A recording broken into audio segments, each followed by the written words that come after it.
Environ 25 millions de vies dans le monde, le nombre de morts à cause de la peste dépassant les 80 millions. Il leva les yeux pensivement, regardant au loin, et continua à réfléchir. Si la source de la peste n'est pas ici, dois-je parcourir le monde entier?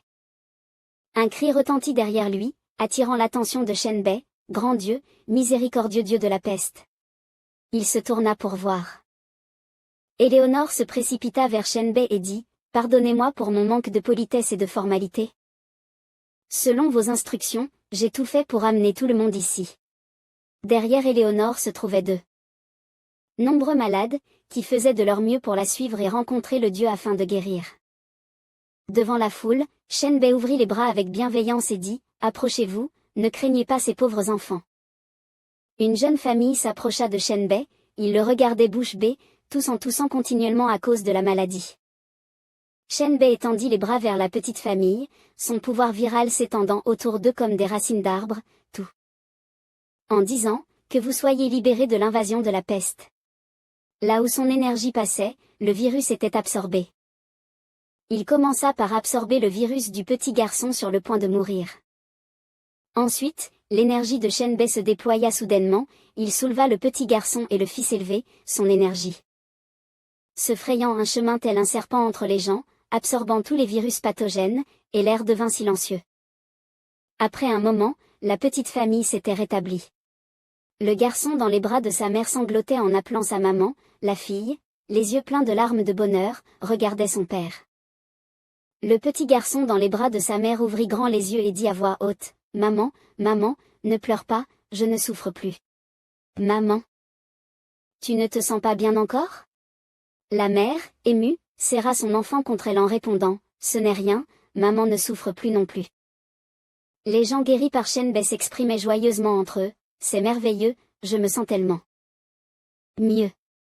Je n'ai plus de fièvre ni de toux, je suis en pleine forme, c'est un miracle. » Shenbei, au milieu de la foule, entendit un homme crier, le grand évêque de l'église de la lumière. Une femme côté de lui se hâta de corriger, « Idiot, ce n'est pas le Dieu de l'église de la lumière, ne blasphémez pas contre le grand Dieu de la peste, les habitants. » L'atmosphère était remplie d'émotions. Ils s'agenouillèrent tous à tour de rôle pour rendre hommage à Shenbei. Un homme, en pleurant, dit, « Grand Dieu, merci de nous avoir sauvés de la peste, je vous suivrai toujours, Dieu de la peste. » Shenbei, très doux et bienveillant, n'était pas arrogant. Il ouvrit doucement les bras et dit, « Levez-vous. Vous ressentez encore peut-être un peu d'inconfort, car la peste a déjà causé des blessures en vous. Retournez chez vous pour vous reposer un moment, votre corps se rétablira petit à petit. » Puis il les avertit avec soin, « Allez vite, il y a encore beaucoup d'enfants affectés par la peste derrière vous. » Ce fut à ce moment que Shenbei se tourna enfin vers Éléonore et dit fermement, « Pour éviter tout malentendu, l'adoration des gens n'est pas ce que je souhaite. Ce que je veux, c'est que vous ne soyez plus tourmentés par la peste. » Une vieille dame, voyant la bonté de Shenbei, la gorge serrée et les yeux remplis de larmes, sanglota. « Mon Dieu, vous pensez si bien à nous, pécheurs, comment pourrais-je louer votre grandeur? » Éléonore leva la main et cria à travers la foule, « Nous ne devrions plus déranger le Dieu pour qu'il chasse la peste, ceux qui sont guéris, venez avec moi, nous allons partir du pont Acno et répandre la miséricorde de Dieu à travers toute Florence. » À peine ces mots furent-ils prononcés qu'un lourd bruit de pas se fit entendre. En voyant cela, de nombreux habitants reconnurent immédiatement et se mirent à paniquer en criant, « Les chevaliers de l'église arrivent. » 3 chevaliers de l'église apparurent devant Shenbei, leur attitude menaçante. Le chef des chevaliers cria, « Il a été signalé que quelqu'un ici se fait passer pour un dieu, répandant des croyances hérétiques, les personnes non concernées doivent immédiatement se retirer. » À l'entente de cela, les habitants s'enfuirent dans toutes les directions. Un chevalier pointa du doigt Shenbei et lui demanda, « C'est toi qui répands des cultes hérétiques? On dit que tu te fais passer pour le dieu de la peste? » Cet homme ne laissa pas Shenbei répondre, il se précipita pour dégainer son épée et cria fort, « La peste est une punition divine, comment pourrait-il y avoir un dieu de la peste? Ce sont des idiots hérétiques. » Derrière son masque, Shenbei sourit avec mépris, pensant, « C'est une opportunité. Notre protagoniste laissa les gens de l'église s'approcher et lui donner un coup d'épée, tout en pensant intérieurement, c'est l'occasion parfaite de devenir un dieu.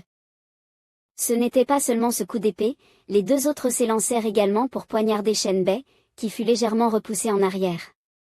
Shenbei resta terriblement silencieux. Le jeune de l'église pensa qu'il avait déjà éliminé le protagoniste et leva son épée en criant, « L'hérésie est éliminée, pécheur, pourquoi ne vous repentez-vous pas encore? Agenouillez-vous et confessez vos péchés.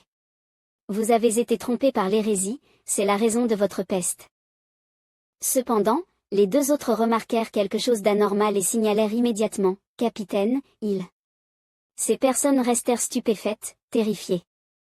Shenbei n'eut aucune blessure, il enleva même son masque et sourit avec un beau visage, disant calmement, « Ce n'est rien. » Helena vit les membres de l'église prendre de grosses pierres pour les jeter et cria, « Bon Dieu, comment osez-vous » Shenbei leva la main pour bloquer Helena et l'empêcher d'agir, en disant, « Arrête, Helena, je ne suis pas blessée. » Helena répondit avec colère, « Je comprends, le grand dieu de la peste ne peut pas être blessé par ses épées, mais comment ose-t-il vous attaquer ?» La jeune fille aux cheveux rouges serra les dents et ajouta, « Vous allez gérer ces chevaliers idiots et ignorants. » De l'église de la lumière, puis elle dit entre ses dents, « Que la punition divine tombe sur eux. » Les trois chevaliers de l'église restèrent sans voix, visiblement gênés et incapables de réagir. Shenbei, toujours calme et serein, dit, « Non, Helena, tu te trompes, ils ne peuvent pas me faire de mal. Je ne leur en veux pas, je ne les punirai pas. Aujourd'hui, peu importe combien de coups d'épée ils m'infligent, je continuerai à aider tout le monde à se débarrasser de la peste. » Les paroles de Shenbei renforcèrent la confiance du peuple, qui acclama et cria, « Voilà le véritable Dieu, le véritable Seigneur de la miséricorde, Dieu de la peste, nous te suivrons toujours. » Les trois chevaliers de l'église restèrent bouche bée, voyant l'attitude des habitants de la ville, ils se sentirent isolés, désemparés. De l'autre côté, dans la grande cathédrale de l'église de la lumière. Un homme blond, apparemment de haut rang, s'avança sur l'estrade, les mains sur les hanches, et cria « Ah !» Ce derrière lui, 3 jours, ce satané croyant a réussi à transformer au moins 90% de la population en ses disciples. Aujourd'hui, c'est dimanche, et seulement 7 personnes sont venues à l'église.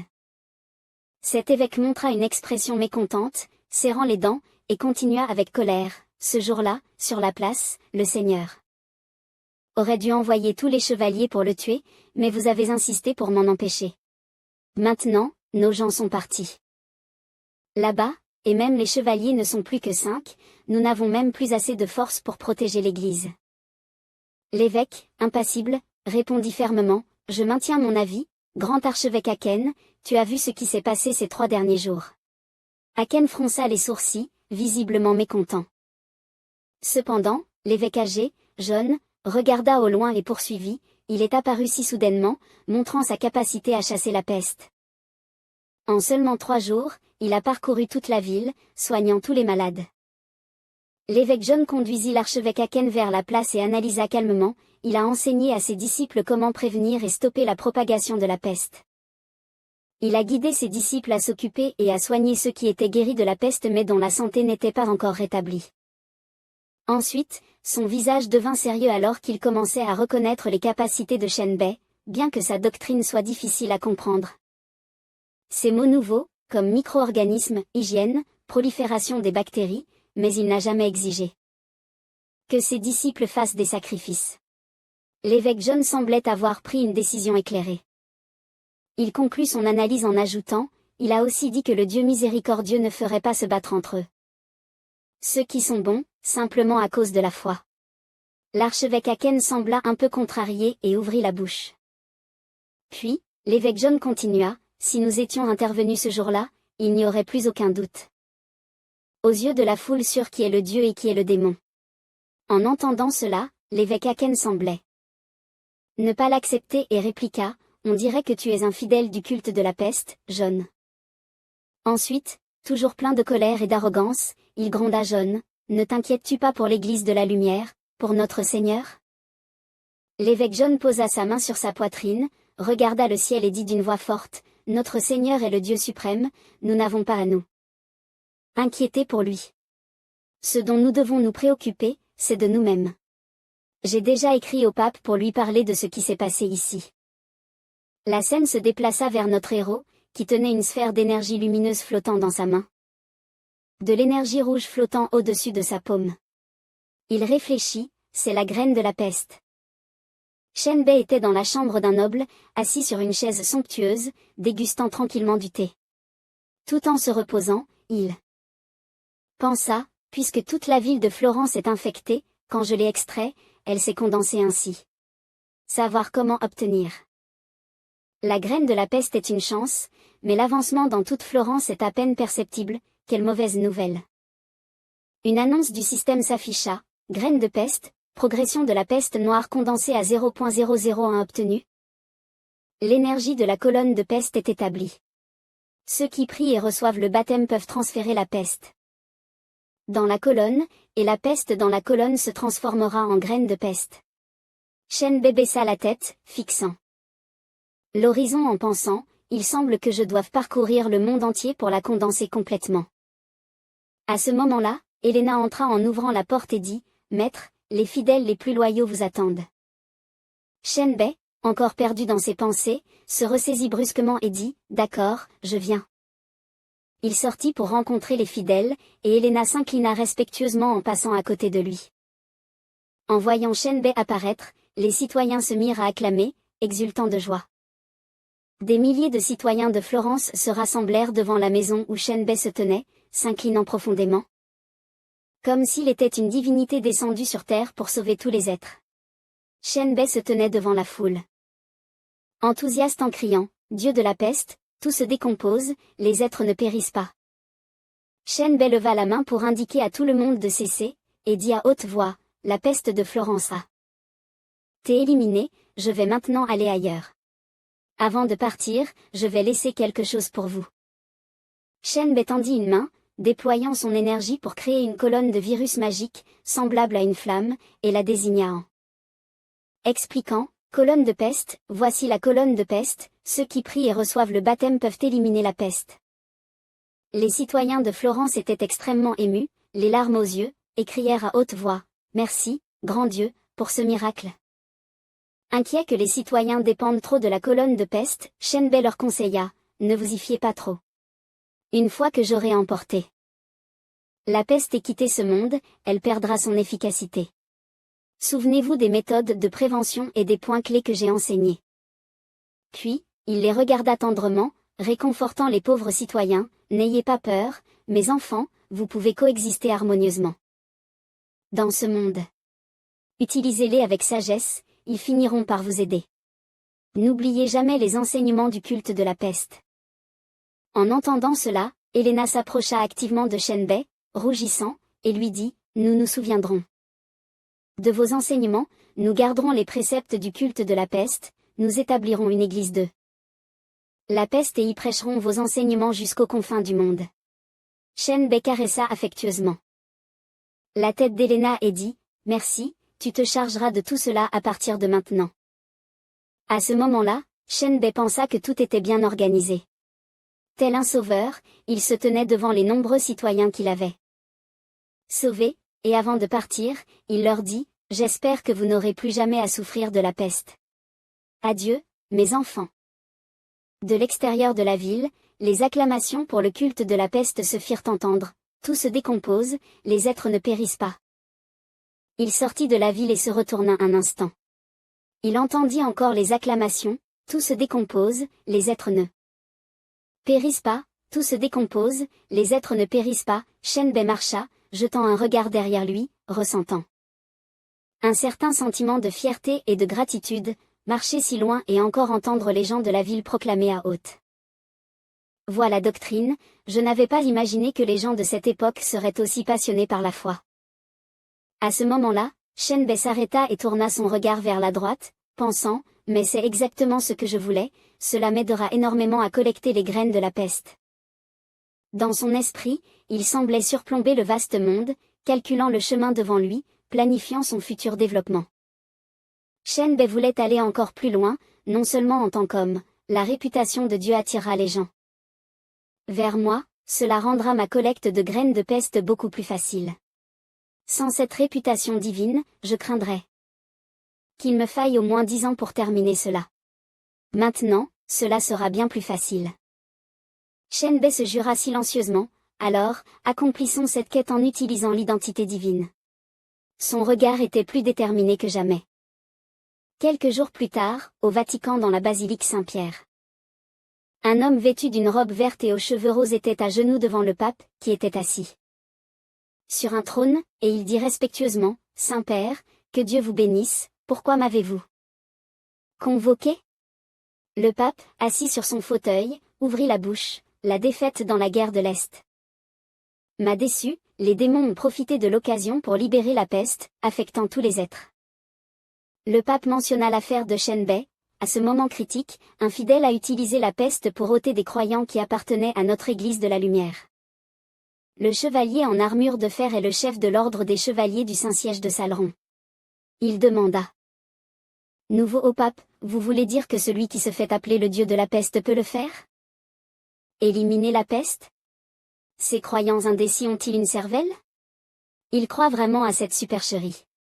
Le pape se leva en s'appuyant sur la table et continua, non, il a marché de la Floride jusqu'ici, il a effectivement chassé toutes les pestes. Le chevalier de Saleron fut surpris et demanda à nouveau, il peut vraiment éliminer la peste? Ne me dites pas que... Le pape, érudit, marchait tout en analysant calmement Shenbei. Non, Saleron, il peut éliminer la peste. Donc il doit être un démon.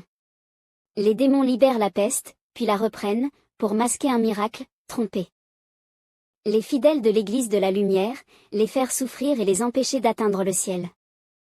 En entendant cela, le chevalier était furieux, il serra les dents et cria, « Les démons sont rusés, utilisez de tels stratagèmes. » Le pape posa sa main sur une statue en pierre à côté et ajouta précautionneusement, « Ce croyant est déjà arrivé au Vatican, j'ai envoyé des gens pour le guider vers la place, et j'ai aussi envoyé des gens pour rassembler la foule, pour qu'ils viennent tous sur la place. » Le pape s'arrêta devant la sainte lance exposée dans une grande vitrine, en la pointant du doigt, dit au chevalier, « Saleron, prends la lance de Longinu, tue le démon devant tout le monde, lutte pour l'honneur de notre Seigneur, lutte pour les fidèles de l'Église, lutte pour purger le monde des démons. » Le chevalier Saleron serra les poings, frappa vigoureusement son torse et répondit fermement au pape, « Que notre Seigneur nous bénisse, tuons le démon pour que le monde connaisse la vérité. » Sur la place, un garçon excité présentait l'endroit, c'est la plus grande place du Vatican.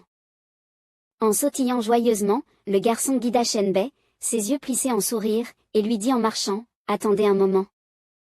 Je vais dire à tout le monde que vous êtes arrivé, tout le monde a entendu parler de vos exploits et attend avec impatience votre arrivée. » Shenbei s'arrêta et lui répondit joyeusement, « Merci, mon garçon, va vite, je vous attends ici. » Il croisa les bras et rit intérieurement, après avoir quitté Florence, les autres villes de l'Église de la Lumière ont soit intercepté à l'extérieur des portes, soit fermé les portes à clé, tout en répandant des rumeurs sur moi comme étant un démon, mais ici, quelqu'un sans peste vient m'accueillir.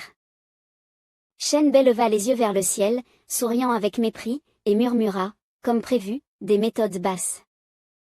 Il regarda la grande statue du symbole de l'Église de la Lumière, placée bien en vue, entourée de nombreuses personnes. Il s'approcha de la statue, et comme il s'en doutait, elle était bien plus grande de près.